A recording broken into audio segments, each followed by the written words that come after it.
নমস্কার সবাইকে, আমার নতুন একটা রেসিপিতে আপনাদের সবাইকে স্বাগত। আপনারা সবাই কিরকম আছেন জানাবেন। আপনাদের সবার আশীর্বাদ ও ভালোবাসায় আমি মোটামুটি ভালোই আছি। তো আজকে নতুন আবার একটা রেসিপি ভিডিও নিয়ে চলে এসেছি। আপনারাও দেখতে থাকুন, আশা করি আপনাদেরও খুব ভালো লাগবে। অসাধারণ সুন্দর একটা রেসিপি, আপনারা কিন্তু খুব কম সময়ে চট করে বানিয়ে ফেলতে পারবেন। তো আমি কিন্তু এখানে 6টা ডিম নিয়েছি। আপনাদের প্রয়োজন মতন কিন্তু আপনারা নিয়ে নিতে পারেন। তো এবারে অল্প একটু লবণ দিয়ে ডিমটাকে কিন্তু খুব ভালো করে একটু ফেটিয়ে নিতে হবে। ভিডিওটা কেউ স্কিপ না করে ফুল ভিডিওটা ওয়াচ করতে থাকুন।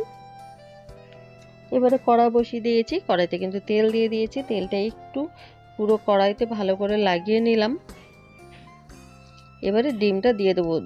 ডিমটা দেওয়ার সময় একটু তেলটা ছিটকাচ্ছিল, তার জন্য কিন্তু আর ওটা দেখাতে পারিনি। তো এবারে ডিমটা দিয়ে দিয়েছি কড়াইতে, দিয়ে কিন্তু এবারে খুব ভালো করে একটু ঘুরিয়ে ঘুরিয়ে এই কাজটাকে কিন্তু একটু সময় নিয়ে করতে হবে। আর গ্যাসের ফ্লেমটাকে একদমই কিন্তু লোয়ে রাখতে হবে, তাহলেই কিন্তু এরকম পাতলা করে লেয়ারগুলো হবে। আর যদি গ্যাসের ফ্লেম খুব ভারী দেওয়া হয় তখন কিন্তু ডিমটা তাড়াতাড়ি সে মোটা হয়ে ভাজা হয়ে যাবে, তখন কিন্তু এইরকমভাবে পাল্টানো যাবে না। তার জন্য গ্যাসের ফ্লেমটাকে লোয়ে রাখলে খুব সুন্দর কিন্তু একটা হালকা লেয়ার হবে, আর এরকমভাবে ঘুরিয়ে ঘুরিয়ে পুরো তৈরি করে নেওয়া যাবে। আর যত রোল রোল হবে ততই কিন্তু খেতে ভালো লাগবে, আর বেশ মোটা হবে, অনেকগুলো লেয়ার পড়বে। ওই প্রত্যেক কটা লেয়ারে যখন ঝোলগুলো ঢুকে যাবে, উফ, অসাধারণ সুন্দর লাগে কিন্তু।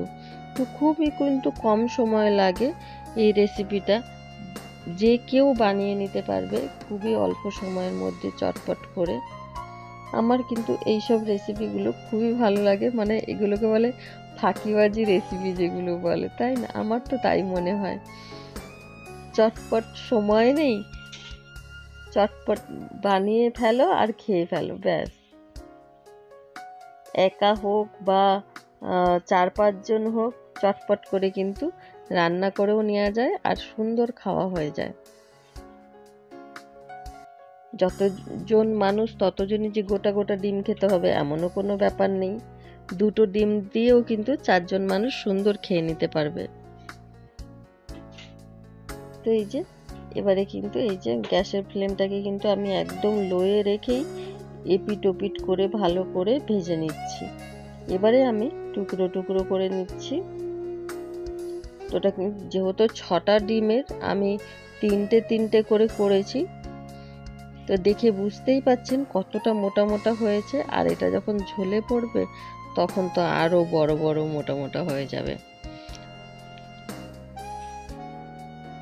তো সবগুলো কিন্তু ভাজা হয়ে গেছে, এবারে আমি তুলে নিচ্ছি। আর যদি আমার ভিডিওগুলো ভালো লাগে অবশ্যই একটা লাইক, কমেন্ট, শেয়ার, চ্যানেলটাকে সাবস্ক্রাইব করে আমার পাশে থাকবেন। আর নতুন পুরনো সকল বন্ধুদের অনেক অনেক অনেক ভালোবাসা আমার পাশে থেকে আমাকে সাপোর্ট করে যাওয়ার জন্য। আর এই যে এখানে কিন্তু নিয়ে নিয়েছি 2 চামচ পোস্ত আর 2 চামচ সর্ষে। এবারে এটাকে একটু আমি বেটে নেব, আর দিয়ে দিলাম কয়েকটা কাঁচা লঙ্কা। ঝালের পরিমাণটা অবশ্যই আপনারা আপনাদের পছন্দ মতন নিয়ে নেবেন। আর নিয়েছি এখানে আমি বড় সাইজের একটা পেঁয়াজ কুচি করে, একটু পেঁয়াজের কুচিটাকে বড় করে রেখেছি ডুমি ডুমি করে। আর নিয়েছি টমেটো, আমি ছোট সাইজের 2টো টমেটোকে টুকরো করে কেটে নিয়েছি। এবারে কড়াই বসিয়ে দিয়েছি, কড়াইতে আবারও তেল দিয়ে দেব।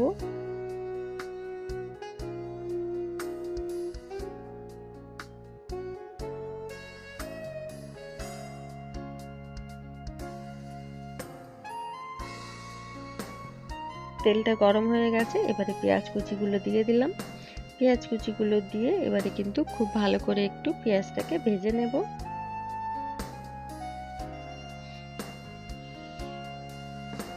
আর সবাইকে বলবো প্লিজ সবাই সবার পাশে থাকবেন, সবাই সবাইকে ফুল সাপোর্ট করবেন। কারণ কি আমরা তো সবাই জানি আমরা যেখানে আছি এখানে কিন্তু কেউ কাউকে ছাড়া আমরা এগিয়ে যেতে পারবো না। না ভিডিও স্কিপ করব, না অ্যাড স্কিপ করব। আমাদের চ্যানেলটা মনিটাইজ হওয়ার পরে একটাই কিন্তু মেন, তাই অ্যাডটাকে প্লিজ কেউ স্কিপ করে দেবেন না। অ্যাড হোক বা ভিডিও সবাই ফুল ওয়াচ করবেন।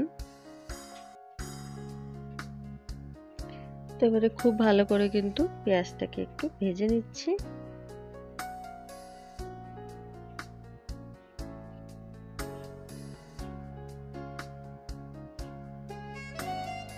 আমার চ্যানেলে কিন্তু এরকম ধরনের বিভিন্ন ধরনের রেসিপি ভিডিও দেয়া আছে, তো আপনারা চাইলেই দেখে নিতে পারেন।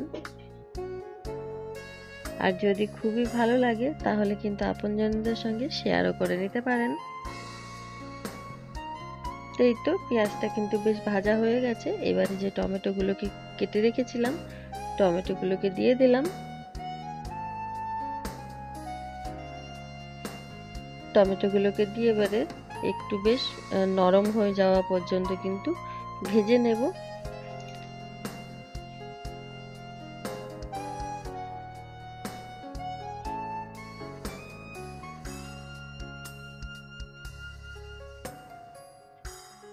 টমেটোগুলো কিন্তু আমি বেশ কিছুক্ষণ ধরেই ভেজে নিয়েছি।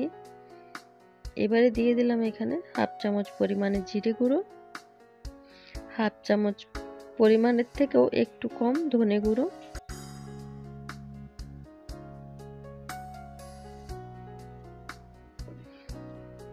দিয়ে দিলাম পরিমাণ মতো লঙ্কা গুঁড়ো। ঝালটা কিন্তু অবশ্যই আপনারা আপনাদের পরিমাণ মতো বুঝে দেবেন। আমি ওই হাফ চামচের থেকে একটু কম দিয়েছি। এবারে দিয়ে দিলাম হলুদ গুঁড়ো হাফ চামচ,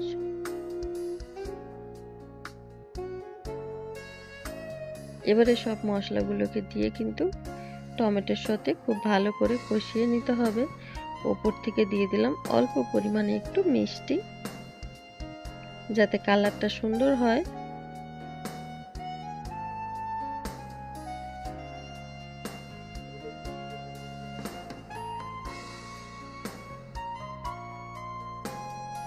এবারে খুব ভালো করে কিন্তু কষিয়ে নেব। আর টমেটোগুলোকে একটু খুন্তি দিয়ে চেপে দেব, যাতে বেশ একটা গ্রেভি গ্রেভি টাইপের হয়। একটু জল দিয়ে দিলাম, না হলে মশলাটা পুড়ে যেত। এই জলটা দিয়ে এবারে খুব ভালো করে কিন্তু কষিয়ে নেব।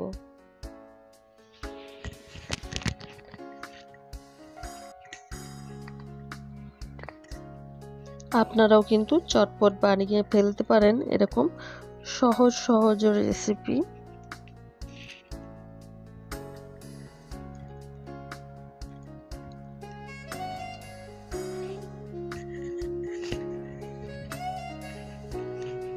তো দেখুন আমার মশলাটা কিন্তু প্রায় কষানো হয়ে এসছে, এরকম তেল ছেড়ে দিয়েছে। টমেটোটাকে বেশ একটু মিশিয়ে দিতে হবে।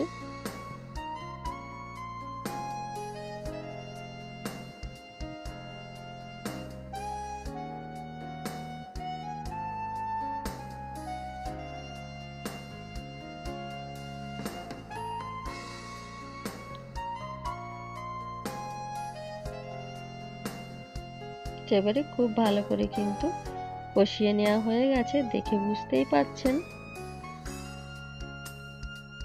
আর মশলার কালারটাও কিন্তু বেশ সুন্দর এসেছে।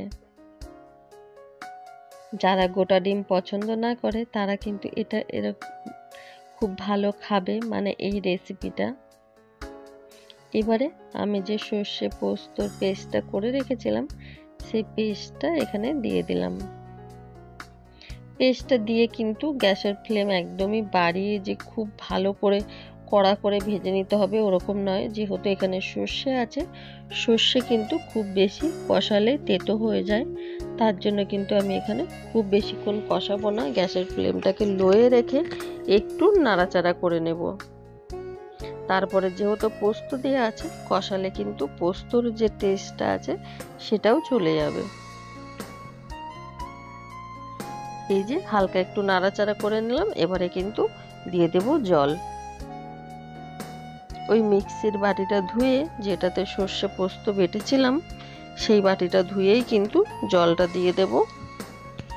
পরিমাণ মতো একবারে আপনারা যতটা ঝোল রাখতে চাইবেন সেই পরিমাণে কিন্তু জল দিয়ে দেবেন।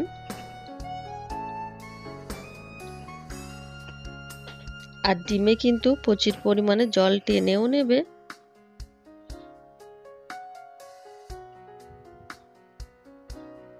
তার জন্য জলের পরিমাণটা কিন্তু একটু বুঝে দিতে হবে। ঝোলটা খুব ভালো করে ফুটবে, তারপরে ডিমগুলো দিয়ে আবার কিন্তু বেশ 1-2 মিনিট ফুটবে।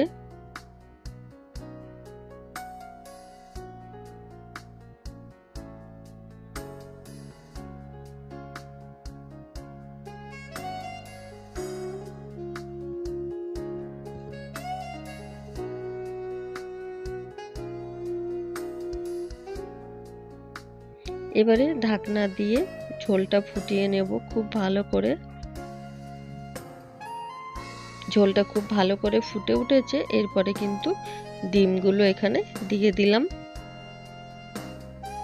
আর হ্যাঁ, এখানে একটা কথা বলতে ভুলে গেছি, তখন কিন্তু আমি লবণ দিয়েছিলাম টমেটো আর পেঁয়াজ যখন ভাজছিলাম। তো লবণটা কিন্তু অবশ্যই আপনারা আপনাদের পরিমাণ মতো বুঝে দেবেন।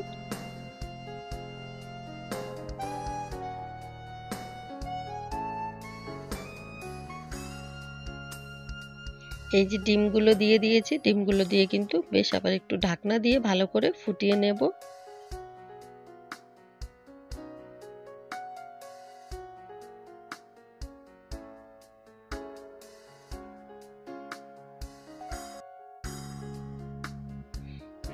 আর ঢাকনাটা খোলার পরে দেখতেই পাবেন ডিমগুলোর অবস্থা। এই যে দেখুন, ডিমগুলো একদম ফুলে কি হয়ে গেছে, টইটুম্বু।